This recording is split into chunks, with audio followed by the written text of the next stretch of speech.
Okay, so for today we're going to talk to Rick Van Zylen, and we're going to talk about dairy and hogs and crop farming. We're the land of stuff that needs to be tiled, and we're going to talk about. I'm really excited about this tractor here because it's a early 1466 that has never left this farm. Correct. It's been here since 1972, so we're looking at 55. How is a 1466 55 years old? You don't use it all the time. Wow. So he's got quite a red lineup here. If you look at down this lineup, you can see he's a big John Deere guy, obviously, right? Couldn't afford the John Deere stuff. Okay.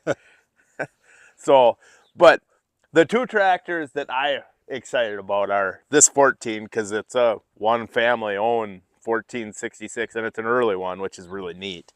Then you got a 7120 Magnum. Correct. Was that tractor here since it was for a long time, or? I've had it since 95, I think. I bought it used. So it wasn't very old. I had one new, then I bought that one used to Okay. supplement doing stuff. Okay. So, yeah, and this is you're a grain farmer now. Yep. But you were a hog farmer, and this was a dairy farm even at one time. Was a dairy farm when I was dating my wife. Okay. So, yeah, we'll sit down and talk about farming, then we'll give a whole tour, and we'll try and get the 14 here fired up for you. But yeah, really, it's an early one, which is really cool. Factory axle mount duals, I would say. As far as I know. Yeah. That had what do they call that, a water cooler or whatever on top is what they call that. Nope, we added that after I bought it. We added an air conditioner up there. Okay. Get a little warm in that cab. Yeah, there wasn't much of a way to get air in without getting a lot of dirt. Yeah. That was the problem with the early cabs are not a lot of, they get a little warm. If you like a sauna, they're good for that. But as far as air conditioning was concerned, a lot of them lacked that. But they were real nice in the cold. Yeah, and I'm guessing in the fall, you had a lot to do with this tractor because back then everything, well, in this area there's not a lot of no-till in your area, is there? No. It's mostly full tillage, and if you don't till it in the fall, you're in trouble. You mow-board plowed and maybe chisel plowed bean ground. Yep, so this tractor probably did an awful lot of fall tillage and yes, hauling gravity boxes too, I'm guessing, maybe? That's what I used it for. The father-in-law used it. He did some custom work, chopping silage. And okay. Yeah, well, it's quite a tractor. I mean, which, what we're talking about, where did this come? What dealer did this come from? Kenyon or Casson? I believe it was Kenyon Farmers Implement. It was called. Okay. And he bought it in 72. I believe so. Okay, because serial number it's a 72. But boy, in 72, this was a big tractor. Yeah. The story I heard is the canning factory had ordered it out, and they canceled the order, and they offered it to him, and he had a Super 670, Moline Super 670, I think it was. Okay. And that was his big tractor, and he went to this. That's trading a scoop shovel in on a loader tractor. Yes. Like, that's a big change. And 72 is interesting because it wasn't long after 72, it was kind of hard to get tractors because the demand was so high. Because, yeah, 72 is the famous Great Russian grain robbery when crop prices took off after the summer of 72. So, yeah, boy, that is a big step up. And it's got, what, just over 5,000 hours on it? I think 5,080 hours or something. That's original tack? As far as I know. I never changed it. I don't think he did. So, yeah. Well, we can talk about it some more too, but is it ever been touched? So I see it's got the water filter on it. Because a lot of these early ones had some electrolysis issues. I wonder if it had to get. I don't remember ever doing anything to it. Okay. He might have had it. He used it until 82. Okay. So there was about 6 years or 10 years, or what would that be, 6 years that he used it that I didn't have a lot to do with it. So you came here in 76 is when you. We bought the farm in 82. Okay. Okay.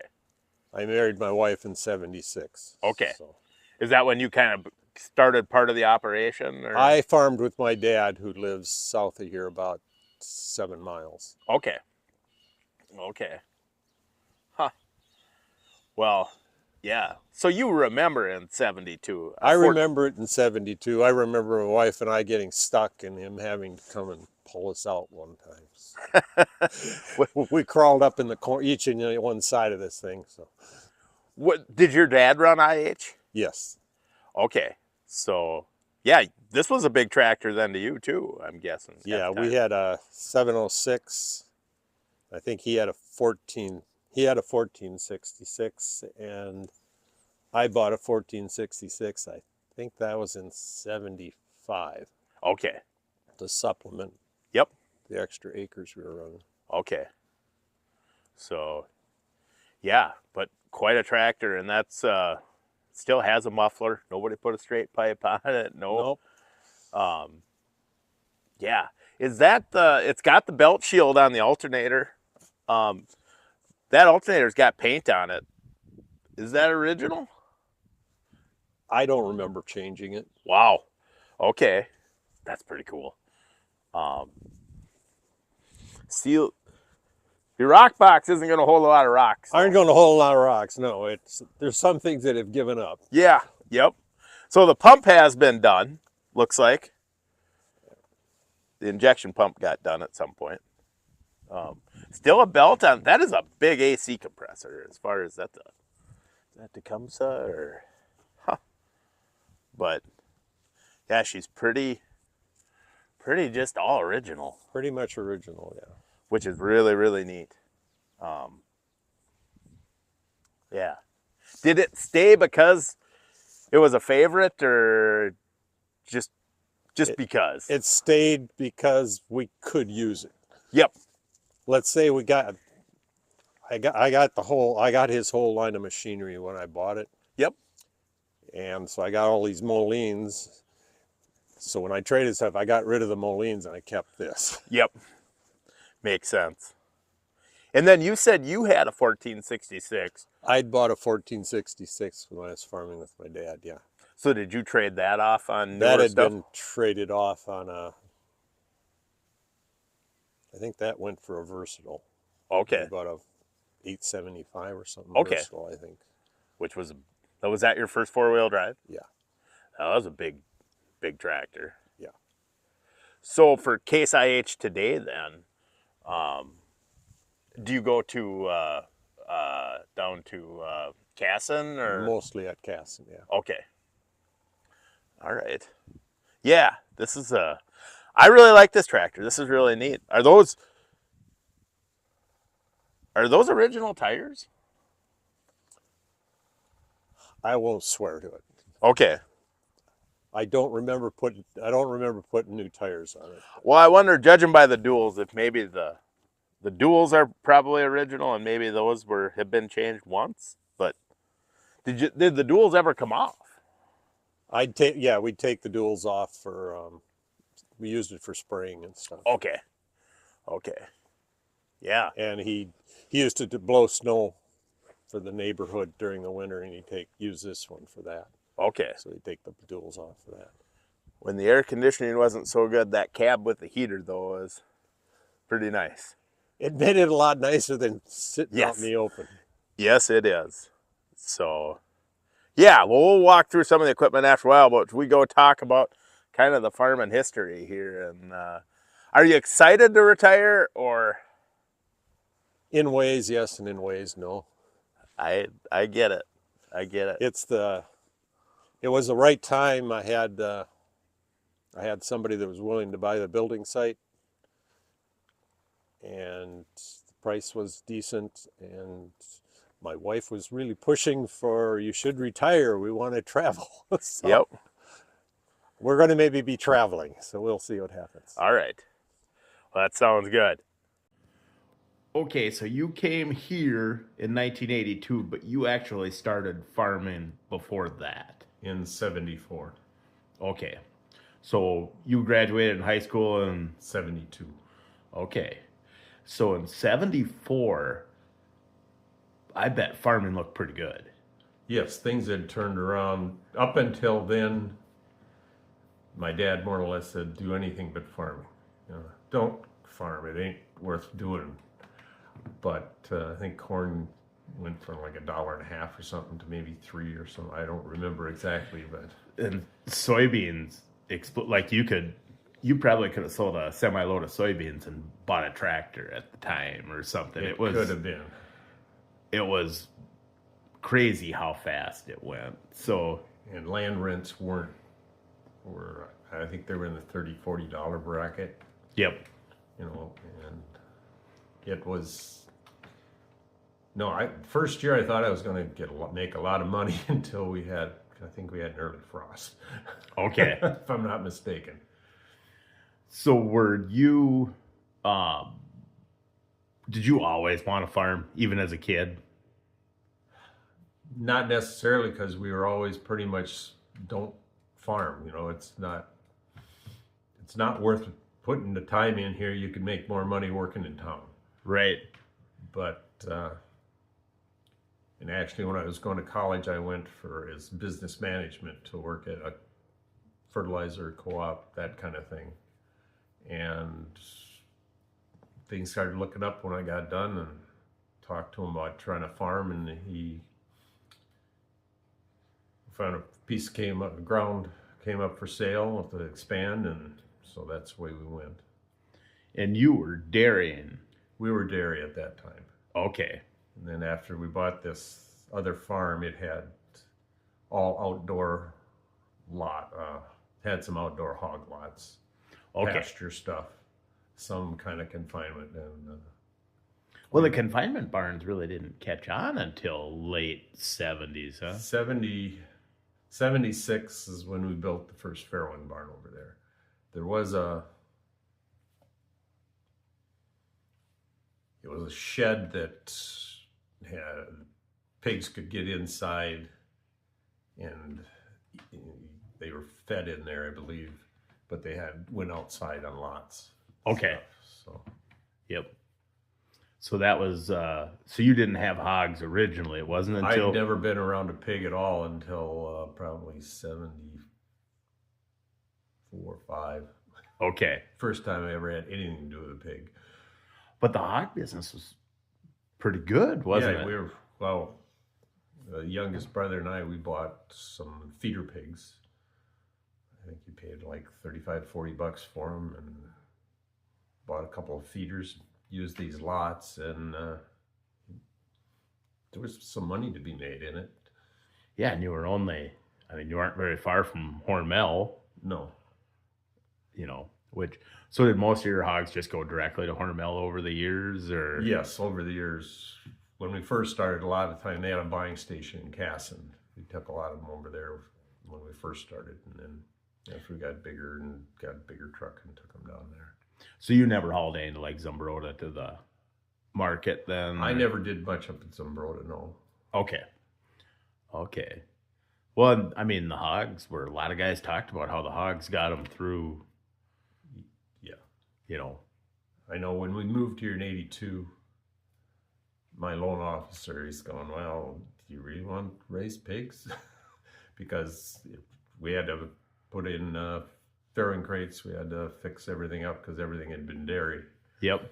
He said, why don't you just crop farm? I went, well, I'm kind of used to having livestock. I don't think we'd have made it if we'd have just been crop farming. So Right. So when did your father-in-law quit dairying? I think he quit the dairying in, I want to say in the late 70s. Okay. So it hadn't been sitting empty for a It hadn't been sitting empty for a long time. He quit dairy because he had milk. He was using milk cans, and he had to get a bulk tank. Okay. So did you ever entertain the idea of milking cows here? No. Okay. Okay. After we got done with dairy at my dad's, I never looked at dairy again. Okay. Yeah. So then there really weren't any hog barns here then? Nothing here really. There was a barn, they called it the hog barn, but he'd used it to put calves in. They had a few pigs back when when the father-in-law was growing up. He complained that he had a sow that was his, and she only had 3 pigs, or 2 or 3 pigs. So his dad took the pigs and gave them to another sow and sold the sow, and he didn't get anything out of them. So he never really was into pigs. Okay. All right. And then he wanted to retire and... Yeah, in 82, we were looking at trying to find a place to move to.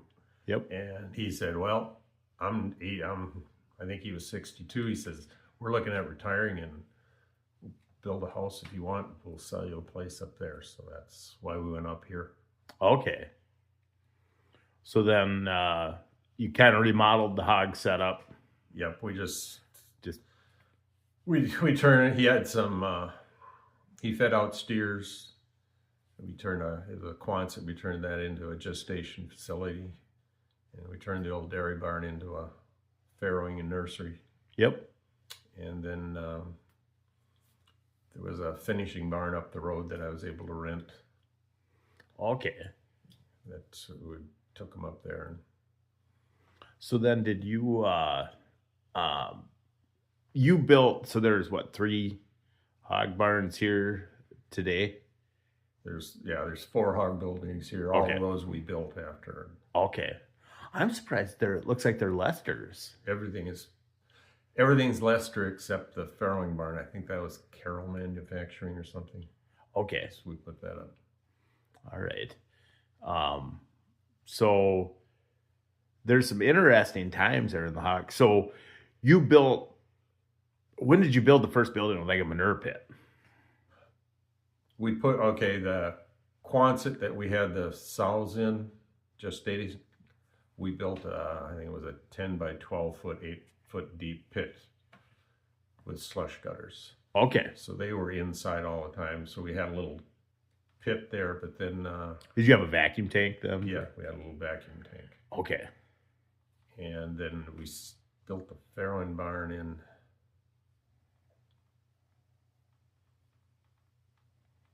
I forget when, probably 87, 88, somewhere in that range. Okay. So how many sows were you farrowing?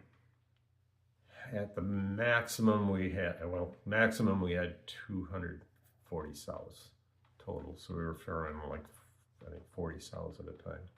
Okay, so 240 sows. Would you get 3 litters a year? No, I don't think, not quite. I don't think we rotated. Okay. Full. So even if it was 2.5 figure, so 240 would be 480. So 600. So are you finishing 6,000? We were heading that range, yeah. Okay, that's a lot of pigs. Yeah. So then going to, slats and pits like that, was that kind of a nice... Yeah. Well, actually in the late 90s,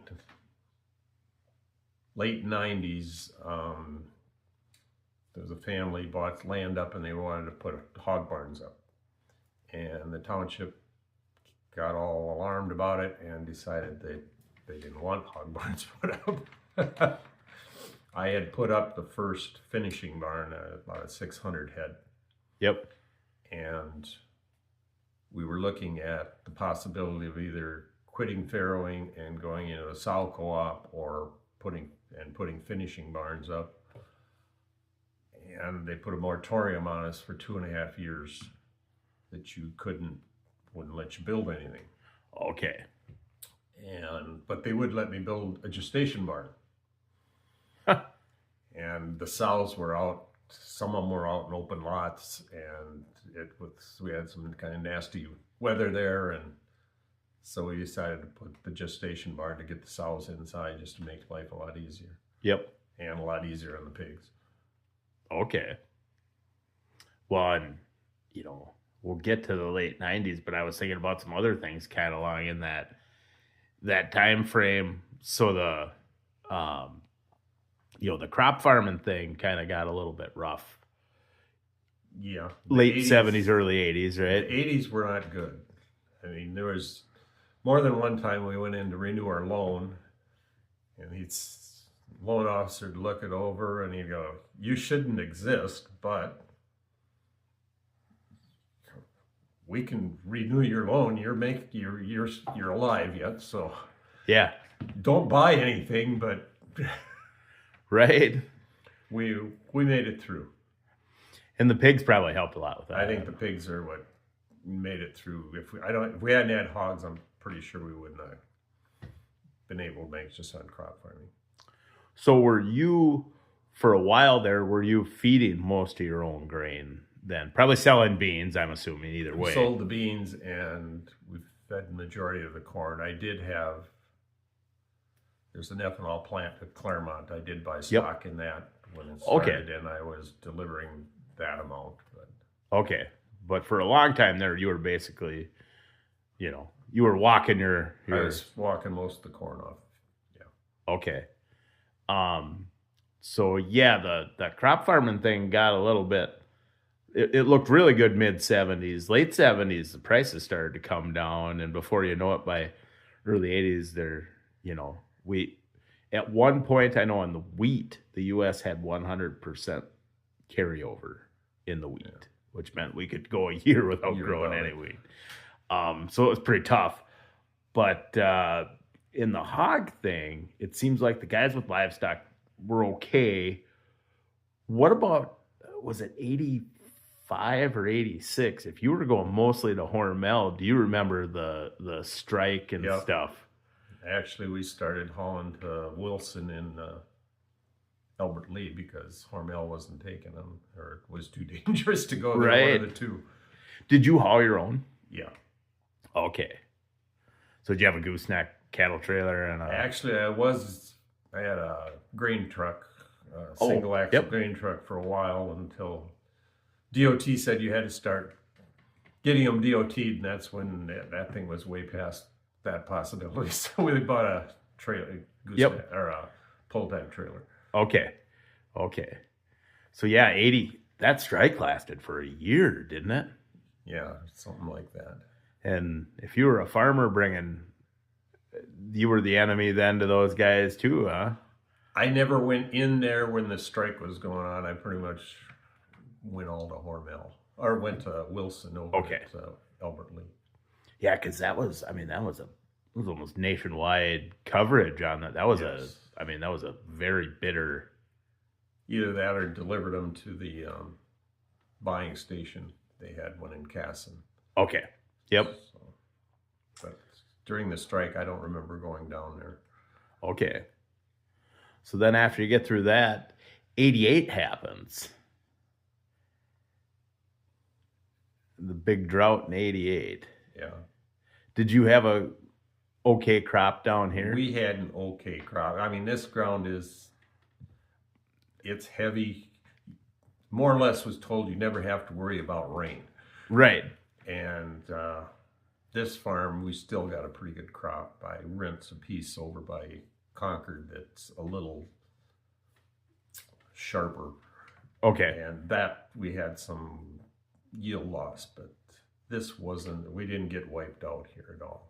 So 88 then was probably a pretty good year for you because prices were really good. And around us, guys had said that I think the beans were okay because the rain came in late enough in August that beans were okay. And the guys that, that was cultivating days, back then. There was a guy that had put a incorporator on his field cultivator and was, incorporating herbicide. His corn was all right, but everybody else, that was cultivated and then post spraying, there was never enough rain to activate, and it's that made a difference. But and maybe it's just was bad enough I don't remember anymore. I don't know. Yeah, because it was pretty even till what was it, 92 and 93 we had the 40-40 corn year in there where it was wet and I know what we built the hog barns up, and when my wife said the pigs are living in better homes than our house, that's when we had to build a house. It was in 95. So okay, we were doing well enough at that point that we could get by. Yeah. So it wasn't terrible. Yep. But then the hog business went through probably one of the worst times. Yeah, those late 80s were. Well, the or late 90s. Yeah. So first, I think was it 96 when we first kind of had a little trouble in there, but then 98 when hogs dropped down to, what were they? They were under like 10 cents or something like that. Down. I think by then I had contracted with Hormel, so it was based off the corn and soybean oil, I believe, somehow. So okay. You were able to cover your cost, kind of. You had a ledger against you, but then when it got better, you're supposed to pay it back, and I don't remember. We paid some back, and then I think the ledgers got so terrible that they finally just let them go because otherwise they'd be out of business. So. Right. Yeah. And then it did eventually get better. Yeah. So when did you finally quit raising hogs yourself? We quit farrowing in 2012. Okay. Did you ever think about, because I mean, farrowing is more work than finishing hogs. Did you ever think about just completely going finishing? And we did when the moratorium was on. That's what we were thinking. Would it be better off to, because the pigs cost you about the same, they figured, that feeder pig. But when we couldn't build finishing, we could still farrow. So we kept farrowing.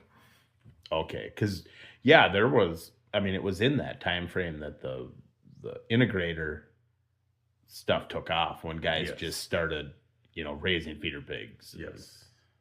And the sow co-ops, they put them all together and raised. Yeah. You bought your feeder pig, got your feeder pigs through there. Yep. So you always had your own, you always farrowed your own then? Yes. Okay. And that's a lot of work, a lot of teeth and tails and, and castrating and kept you busy. Yes. Yeah. It's almost as bad as dairy. Not as bad as dairy. Yeah. But it was, I more or less, you can take a day off. Yeah. You had to be there for morning. You had to feed them morning and night, but you could get somebody that could do that for you. Yeah. And I'm assuming you had the feeding automated somewhat. Much, yes. Okay. So. And the father-in-law at that time was still coming. That was part of the deal for buying the farm, that he got to come out here and help. So he made sure I was up by 8 o'clock because they were out here about 7:30 if I wasn't up and going. Yeah. Yep.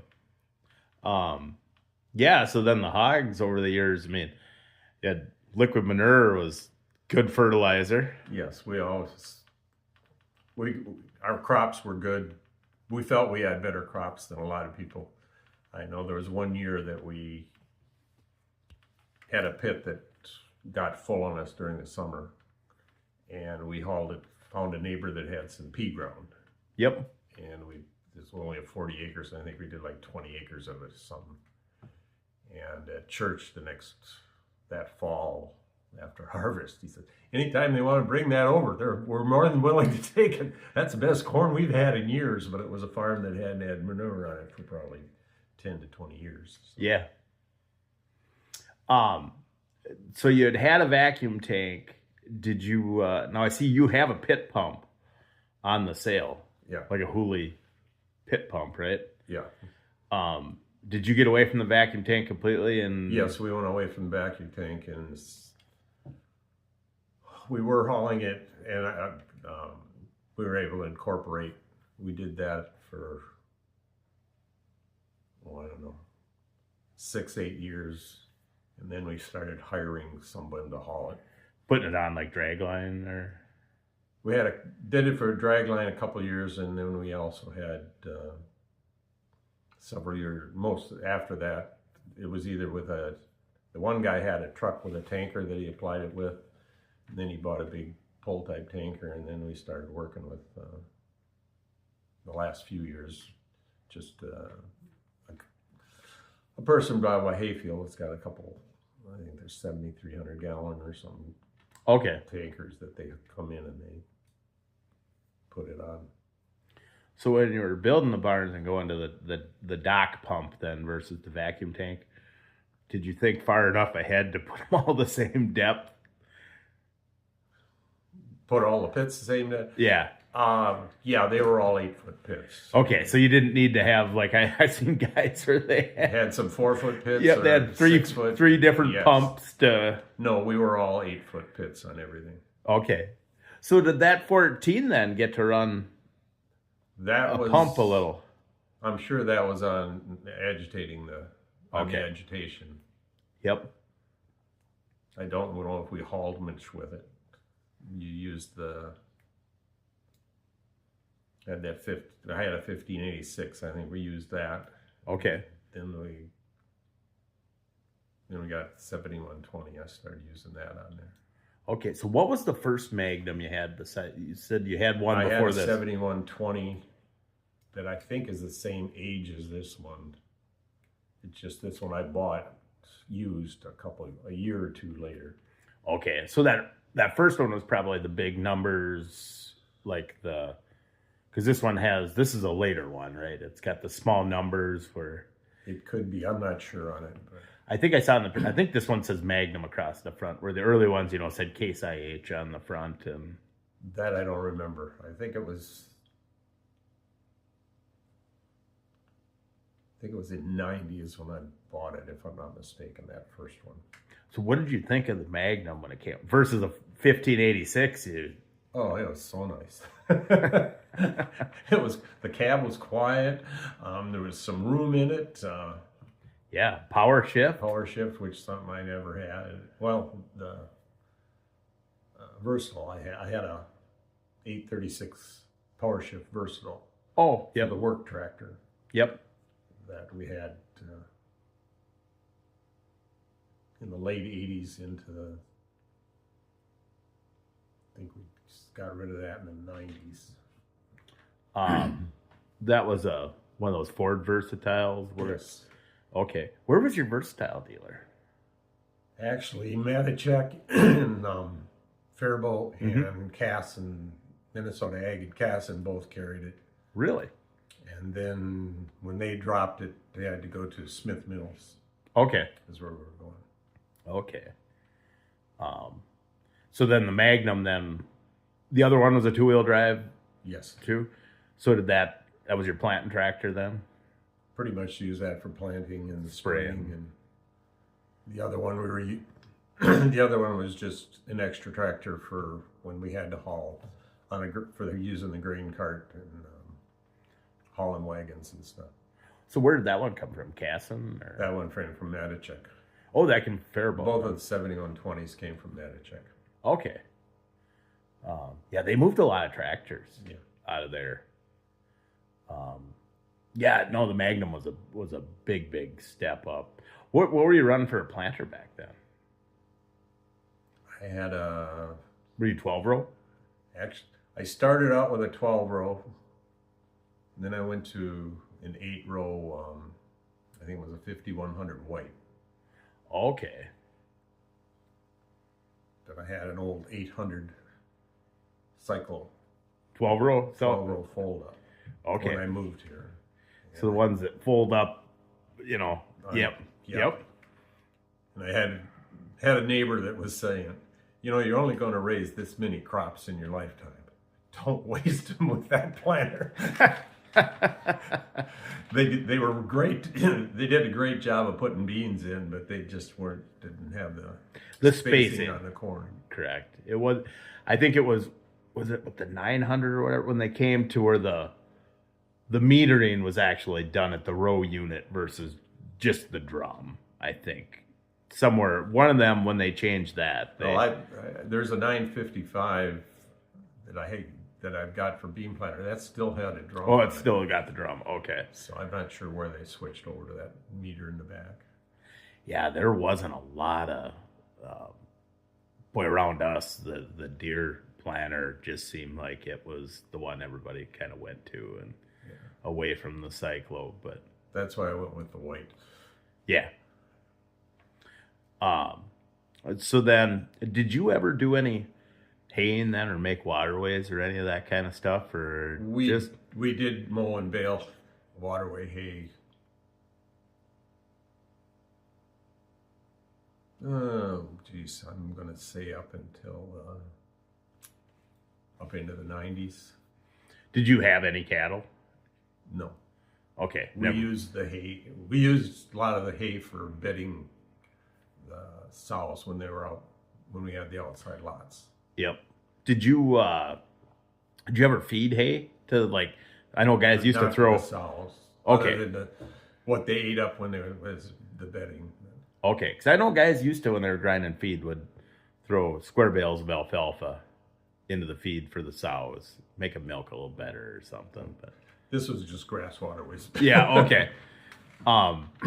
So then, were you always dry feed?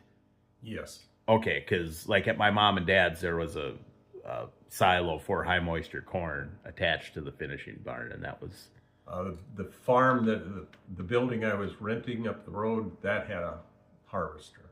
Yep. And we used that maybe 1 year or 2 years with wet corn, and then we started putting it in.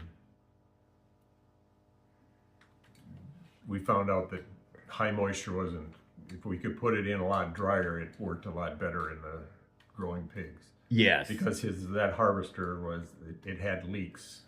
Yeah, and pigs don't do well with mold. No. I was kind of ignorant when I started using it, and the corn was kind of a brown color, but didn't know any different. He said, that's what it's supposed to be. Have to be up the state fair, and I was looking at it, and I'm going, this nice yellow corn. I said, so this is what this should come out of a harvester? He said, yeah. I said, the stuff I'm getting is brown. Oh, you got airbag problems and leaks. Yeah. So we ended up having to clean all that stuff out because that went in really wet. I think it was like 34% corn. Yeah. And we started putting it in more like 16, 17, 18%, and that worked a lot better. Yeah. Well, it must have been hard to get it unloaded at that wet. Yeah, that wet, I mean, we ended up opening the doors, and it didn't work out. It wasn't a good situation. No, it wouldn't flow. Didn't come out real well, no. Yep. So then, when did you quit renting that barn then? We built a 600 here. It would have been shortly after. We quit that in 90. Quit renting that in 90. After the moratorium, when we were able to build our own finishing barn here. So it had been in almost 2000 I quit renting that barn. Okay. So we had a 600 here and a 600 there. How many bushel was that harvester then? Or how tall was it? I think it was a 60 foot by... Oh, 20 by 60? 60 by 20. Okay. So then, did you build another bin here then for... Yeah. Okay. So did you basically build the whole grain, set up the leg and everything? There was a 6,000 bushel Lindsay dryer bin. Yep. That was here, and the father-in-law had put up a 27-foot easy dry, Okay. and then the rest of it we put up afterwards. Okay. So then you what'd you run for a feed mill? Is there a feed mill on your auction? No, I started out with a hammer mill, a Gale hammer mill, Yep. and then we put in a Sudengay grinder with a micro hopper with a 1,000-pound mixer. Okay. And that's what the feed truck's on the sale for. Okay. Still got that from that. So you mixed in place and then I was able to grind my own feed and everything. And yep. Instead of using just a Gale. So at one point you had a Gale like a 120 mix all or Yes. something? Yes. Okay. And you were probably grinding a lot of feed. Had that up until we put the mill in. Okay. The mill made things, it was automated, so you could set it up and it would grind. I could grind about 9 ton Okay. without having to. You could program it in. You just had to make sure all hoppers had the right stuff. So then did you have commodity storage as far as for soybean meal and Yeah, okay. we had I think a 30-ton holding tank for the soy meal and some 6-ton, 3 and 6 ton for premixes and baby pig feed. Yep. Mixes and different stuff. Does that stuff still get used today? Actually, I sold that all to the father of the person that's buying the building site here. Okay. So, Yeah. So 2012 you quit with the hogs. Then you just did strictly cash grain and rented the barns out. yes. Barns out then at that point. Did you get any of the manure? Yes, I always got the manure. I had to pump the manure. Okay. That was a pretty good deal then. Yeah. I didn't argue with it. No. It cost you. It probably cost you about the same to have it put on as it was to buy fertilizer, but it's a better fertilizer. Yeah. We got more out of it. Yep. Okay. Was that a hard thing to go from chores every day to just crop farming then? No.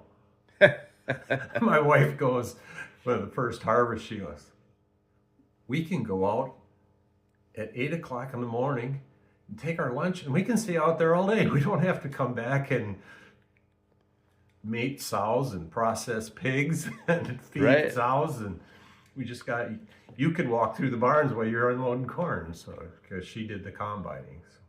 So. Yep. So then the guy that was renting them then you had to maintain the buildings for them? Yes. And okay, so there was still some of that. Yeah, I had to walk through the barns. Supposedly, when we first did it, he had a person hired that was to take care of the pigs. Mm-hmm. But I usually found it was advantageous to me to walk through to make sure things were not broken and went through it. And, yep. And then eventually we changed renters, and I was spending enough time doing work out there. I figured I could take care of the pigs. And get paid for it, just paying him. So, and he agreed that would work out. So that's the way we've done it since I've been working with this one. Okay. Yeah. So was last year did you put the crop in last year? Yeah, I raised the crop last year. Did you know at harvest that was your last crop? Yeah. How'd that feel? It was a little, okay, this is the last field, and they got a picture of her and I by the combine and going down the field last time. And 50 years. Actually, I got 51 crops in. Okay. So that had to be kind of tough in a way, but tough, but it was, last fall was just so easy. I mean, it was. We never stopped for rain, took a day off for rain that I know of last fall. So, you have another Magnum besides the 71. You have a newer Magnum. That's what year is that 260? I think it's a 16, if I'm not 16 or an 18. Okay. I think it's a 16, if I'm not mistaken. Did you buy that new? No, I bought that used. Okay. Did you have any other Magnums between? No, I did buy an RT 155 Agco. Okay. Had that for a couple of years. Found out that's the wrong color. It didn't. We had nothing but trouble with that. Okay. That's when we switched to got the 260. Okay. That combine, is there, or do you have an 8-row head on?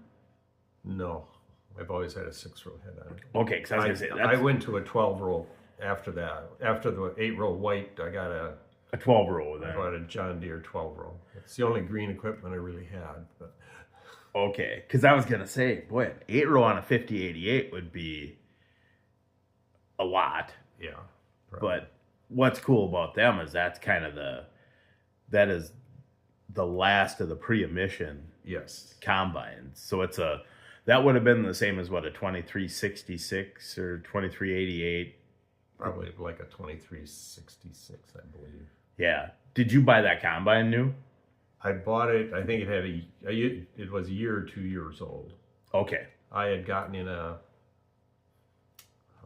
Walterman implement in Iowa, had a trade-in program where you paid so much and you got the neighbor had gotten into it and he retired and I bought his combine.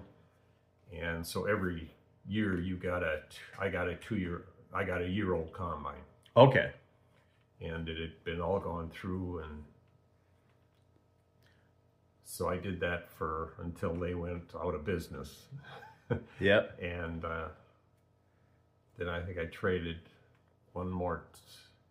I think I traded with Casson once, and then to get this one, and then we just stayed with this because the newer ones were more hydraulics, and the mechanic goes, "This is as easy to work on as any of them, and you're not going to gain a whole lot of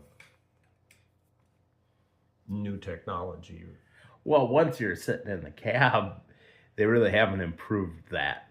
Done that much, no. So did you always have an axial flow? Actually, we had a New Holland when I first moved here. Okay, a TR? Or No. 975? I think it was a 975, yeah. They're all red with the yellow cab. No, this was yellow. Oh. It was a yellow combine. Was it 1400 maybe? Maybe it was a 1400, that's what it was. Was that diesel or gas? I don't remember. I almost think it might have been gas. Yeah, it probably had a 306 Ford. I don't remember. I didn't run that a lot. Father-in-law he'd take care of the combine and I'd do the hauling and haul the stuff away. So okay. So that was a New Holland. Then when did you go axial flow? probably about 80, let's see, 86 maybe, 85, 86, somewhere in there. Did you get like a 1440, 1460? I got a 1480. It was actually, oh, wow. My dad we had a 1460 when I farmed with him, and then they bought a new 1480, and then they traded that 1480 off for I think a 1680. Okay. And being I knew this combine, I bought this one. Okay. With the 8-row head, and that's why I went to an 8-row planter. Okay. Yeah, 16-row planter probably would have been real big. And yeah, I didn't need that much. Okay. The New Holland, did that have a 6-row head? No, that had a 4-row That had narrow? a 4-row head. Was that narrow rows or was that 4-row wide even? No, that was 4-row narrow, I think. Okay. I'm pretty sure it was 4-row. Okay. Yeah. So then going from a 1400 New Holland to a 1480 was a big jump. Yeah. Father-in-law even liked the idea. Yeah. Because he'd had unis, he'd had several uni harvesters, I think, before he got that New Holland. Yeah. Well, and getting a hydro and wow. A hydro is one of those things in a combine you didn't realize you needed until you had it in a combine, and then you know. Yes, it made life just a lot easier. Yeah, I had a late model 4400 rotary screen diesel in 1978 when I was a young dairy farmer, and I thought, well, you got your variable speed, what's the big deal? And then you get a hydro and you're like, how did I drive one without a hydro? Yes. So yeah, that was something else. And then after that, then did you start trading? Did you get to like 1600 series Case IH and? I think I traded that 1480 off for a 20. I think it was a 2166. Oh, okay. When this Walterman, the neighbors sold out. Yep. So then I had 21s, then it's the 23s. And then we went to the 5088 after those. Okay. Yeah. So that's a good combine to end with. Yeah, it's pretty simple. It's run well. Yeah. Easy. My wife knows how to run it, so. How many hours are on it? I think there's between 2,000 and 3,000. Okay. We only put about 100. I usually only put about 100 hours on those machines because knew that with Walterman the rules were at 100 hours you had to change oil. Okay. And I'd get to 100 and 105 and I'd call them. I said, I'm going to be done combining. You're going to change the oil again no matter what you say. So is there a reason to change the oil? And they say, if you're at that point, don't worry about it. So I hadn't changed oil in a combine in years. Wow. Yeah. Yep. That's funny. That's not a bad way to do it, but the combine was once it was warranted. So if something went wrong, they'd fix it. They had mechanics that would come up here and they were usually gone through and you didn't have any problems with them. So yeah, which makes it a lot easier. Yes. So then you got one semi? Yes. Okay. So if it was just you and your wife and then the grain cart, did you get a third person around to run the grain cart? We did once in a while, but usually we just parked the grain, a half-mile field, we parked the grain cart like in the middle. Yep. And we'd shuffle. Okay. Because the grain cart and a combine full would fill the truck. Yeah. Yep. When did you get your first semi then? 2000, I think we got it in 2001 or 2. Okay. So before that, you had tandems and gravity boxes? I just used gravity boxes pretty much. Okay. So did you have a trucker then to haul? Well, I suppose you were feeding most of your... I fed a lot of it, and otherwise we just contract and have them haul the beans and stuff for us. Okay. Some of the beans, we'd haul some of the beans right to the elevator. Yep. In the fall. So. What was your elevator here? Would it have been? It'd either be Kenyon or Claremont is where we were going. Okay. We took some to West Concord also. Okay. Huh. Yeah. So yeah, that last harvest and now the sale, that's gotta be, was there part of you that was like, we should maybe keep one of these tractors around just because I mean you gotta plow snow at your house anyways. I was considered it, but then I have to build a shed, and you got to build a shed that kind of matches the style of your house, and it has to be a stick built. Can't be just a pole shed, and then I found out what that was going to cost, and all of a sudden, then I didn't need a tractor with one of my tractors with a snowblower anymore. So Yep. Yeah, but you've been the only guy in the neighborhood with a Magnum Yes. or a 1466 plowing snow. I wouldn't have taken the 1466 so I'd have gone to the Magnum. Yep. Yep. Okay. Well, yeah, we'll take a little look at some of the equipment. We'll get that 14 fired up. Try to anyway. Yeah. It does. It's leaking a little compression around one of the injectors, it sounded like, right? No, it was It running. just didn't want to fire. Okay. It was turning over, but Yep. So we'll hopefully she fires up. We'll do a video. It's a nice straight original tractor. it was 23 degrees this morning, so Yeah. It cooled down overnight, didn't it? That wind blew, and but now we have a really nice day because it got that cold out of here. yeah. I think technically it is. My dad said it's the first day of spring today. Yeah, that's technically what it's supposed to be. I seen or heard on the news this morning. It's the first day of spring. So yeah. So what are you gonna do? So the guy that's renting the farm, is it the same guy renting the land that's Hog buying the barns. buildings? Yes, Are you gonna help him? we'll see. Possibly. Okay. We haven't talked about that. Did you enjoy field work? Like, because there's some guys that are kind of like, that's something we gotta do. But did you look forward to? I kind of enjoyed. I really enjoyed getting the combine corn because I never got to do that. Right. Because when I was with my dad, that was my dad and brother did all the combining. When I got here, the father-in-law did most of the combining. And once we got to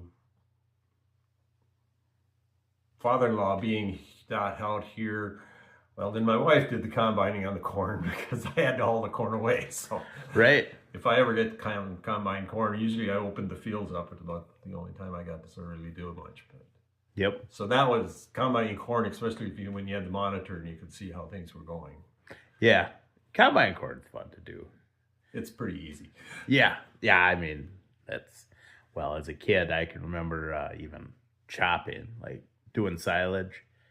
And I got older, it dawned on me. I went on my own farm when I was 21, so I needed some help, like with chopping. And I learned it's fun to run the chopper, but it's way safer and a lot less to go wrong if you do the unloading and fill in silos and stuff. So you had to let that part go, even though Yes. you really didn't want to. That's why I hauled the corn to the dryer. Yeah. Yeah, because you could be sitting in the combine where it's all, meanwhile, the dryer is off by, 4 points and making a real mess. We're burning. I had bad experience first combining, so one of the first years we'd been combining and Dad was going my sisters were playing volleyball. So I went up to just fill the wagons in the truck. I made one round and the rear wheel fell off. And they're going, "Didn't you check that?" I says, "Who checks the rear wheel? The lug nuts before you." And the next time I was out, I think I did 2 wagons and they came up and they said, "Something in the straw walkers, bolt out of the straw walkers. Didn't you hear that?" And I'm going, "I only made 3 rounds. I didn't notice anything." Yeah. So I didn't do any combine until I came up here, really. Okay. So combining was kind of enjoyable. Yeah. Yep. Well, and especially once you got into the hydro and the newer combines, then it's a lot of fun. So if he wants a little help with picking corn, you might be able to twist your arm a little on that. I could help him. He is a gleaner guy, but so I don't know. Oh. Well, as long as you don't have to fix it, then it shouldn't be too bad, right? He does have some international tractors now, so. Okay. Is he a young guy? Yeah, he's, I'm going to say he's in his 30s. Okay. Probably late 30s. Yeah. Oh, that's good. Never have asked him his age. But. Well, it's just trying to help somebody out. Well, I'm looking at probably trying to do something next fall anyway. Yep. I know the implement guys is, if you need a place to go, just call me. I'll find somebody that needs somebody to drive truck or combine or Yeah. grain cart or something. So. Actually, I think I like combining, but I think planting corn is probably my favorite thing to do. If you don't have to carry the bags, yeah. Yeah. I still do bags because I switch varieties all the time. Yeah, I never had enough to go with bulk. Yeah, and for me, it's like I literally will do so many side by side things that I'm constantly changing them anyways. So then I asked him one time, I'm like, can we save a bunch of money if we go to versus bags? No. Oh, well then, yeah, we'll stick with bags, and then you get to have a big bonfire at the end with all the seed bags. That's always kind of fun. I know. I always put. After college, I started putting variety plots in, and I always have. And when I moved up here, my crop consultant worked with me, and so between him and I, he'd line up all the corns to put in that he wanted to see.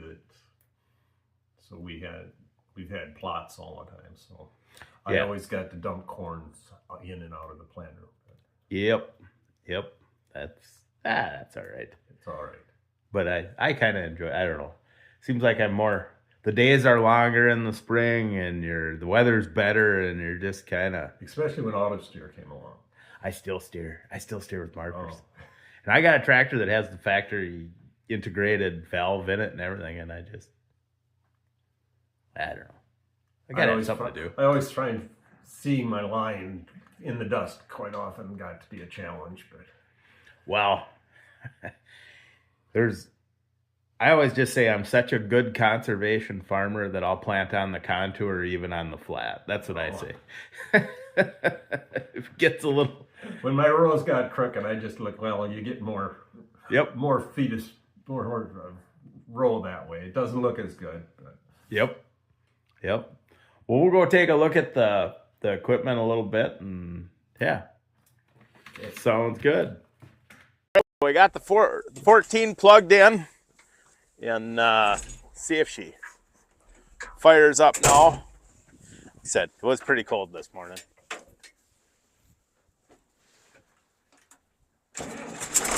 There we go. So there is I think it's an injector. So I'm gonna see which one it is. So it's injector number 1 that's leaking, which that's good news. It's easy to pull that injector. It's not under the fuel tank, but other than that, she runs real nice.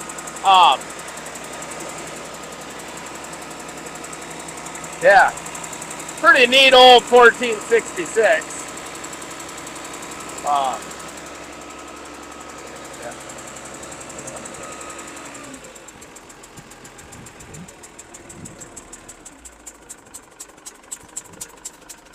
But yeah, that's the good news. It's cylinder number 1. So it's just an injector cup or tube. That's a copper sleeve that sits down in the cylinder head that the injector goes into. And the nice thing about it being number 1, it's really easy to pull because the back 4 are underneath the fuel tank, which makes it a lot more work. But it's not a huge deal to do. So I guess I wouldn't be afraid of that because it's definitely coming out around the injector. But that's all right. Like, I wouldn't worry too much about it, but just something you got to fix. But now the Magnum here, how many hours are on this? I'm thinking this has like 4,000. Okay. This been a pretty good tractor? Yeah. Is that suspended cab and everything? I believe it does, yes. So it probably rides really nice. Then the quad track. So it's a 480. So this would be a Cummins in this one then? I believe it is, yes. No def. No.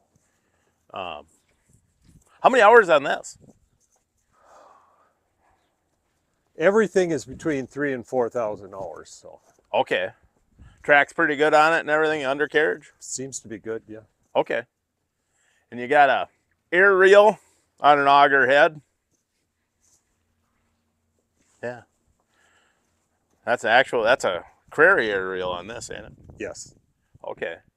And here's that 5088. And these are a really neat combine. So you got a 4406 chopping head.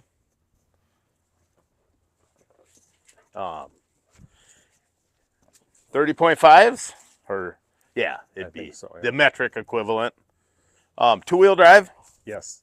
Okay. Nice combine. You got a, how many foot field cultivator is this? Must be a 40, ain't it? I think it's a 48. 48, wow. Okay. Or Case IH DMI. I think it says on it.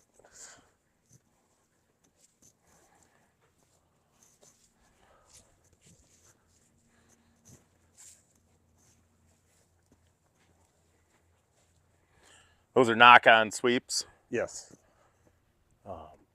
Yeah, nice field cultivator. Is this 737 bushel then? It'll hold, yeah, right at 7,750.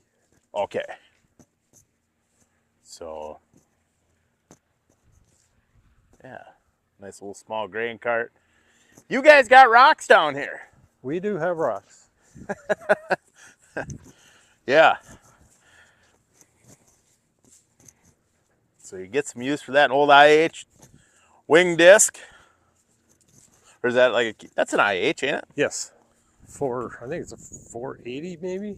Is that the number I think they have on it? Well, this would look good on that 14. This is what the 14 pulled. Yeah. Well, you got a couple plows over here that I'm assuming that 14 pulled at one time. Oh, old IH 3-point chisel plow then, huh? Yeah.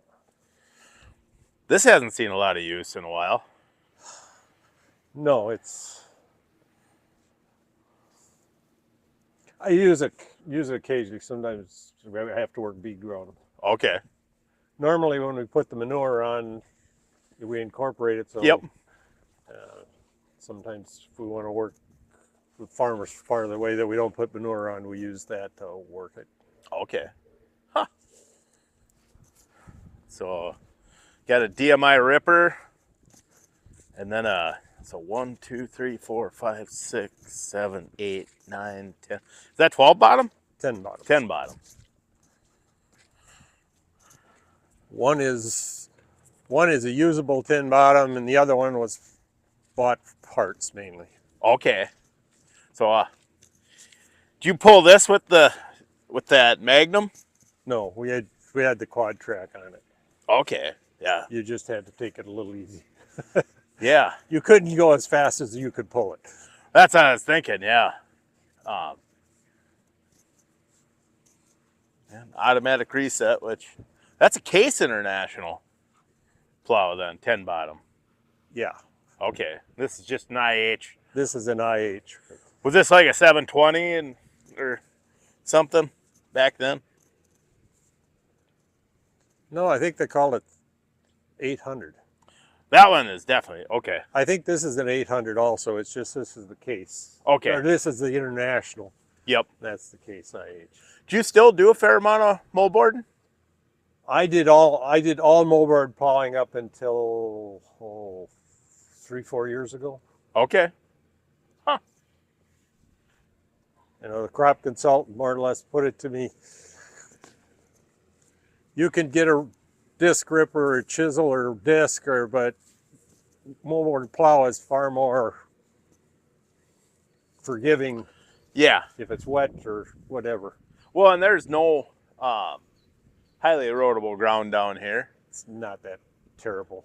And you're not worried about building organic matter levels. I'm assuming you guys got super high organic matter levels here anyways, right? We're high enough, yeah. Yeah. So, is this a 12-row bean planter? 12 row 24. Okay. Oh, okay. So it splits. or 23. Yep. So it splits then. Yeah. Then there's the Hooley tank. When's the last time you used this then? Were you still hauling your own some? The last this was used was probably 6 years ago. Well, the tires are really good, aren't they? Yeah. I bought this new. Okay. There's the dock pump.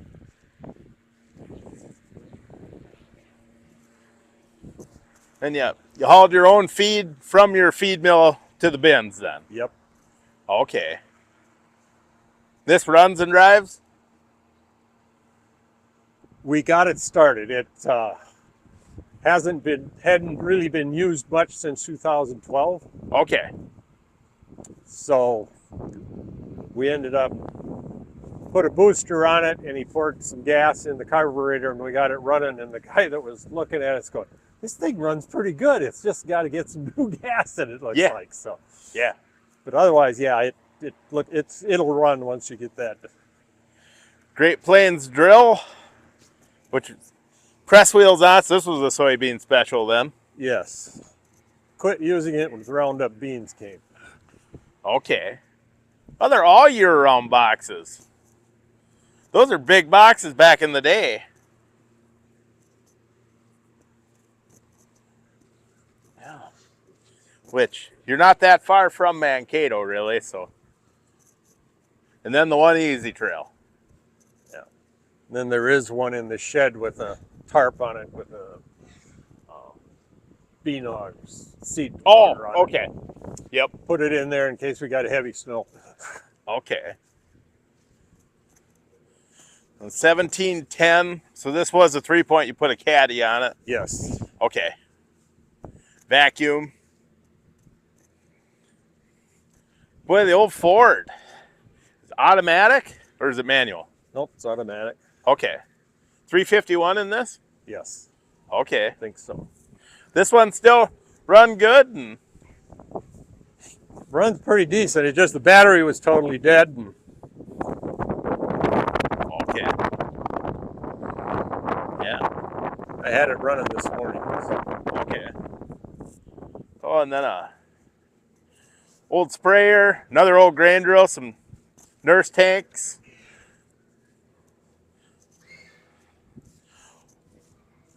Was this for 32 or did you have a 3-point boom sprayer at one time? No, this was, we mounted this on the tractor for incorporating.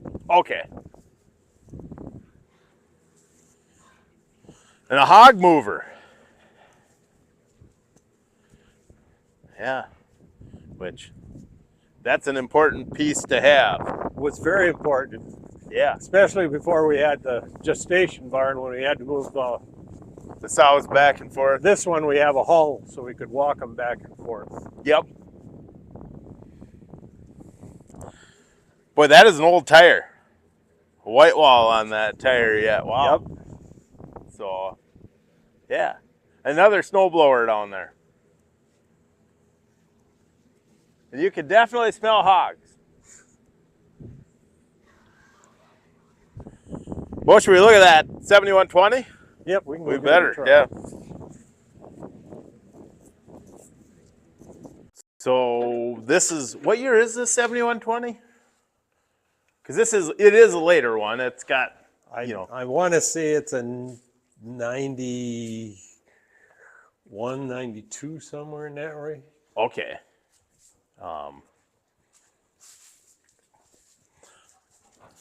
How many hours are on this? I think there was 3,000. Okay. You want to start this one? We can try her. Yeah.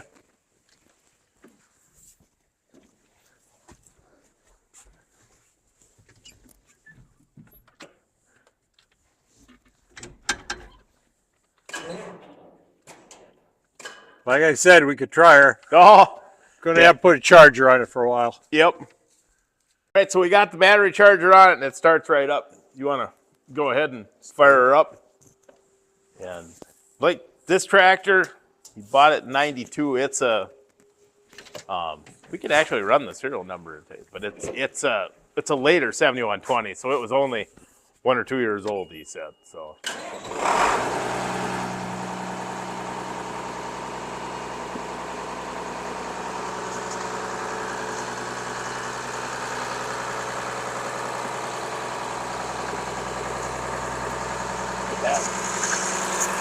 Runs nice.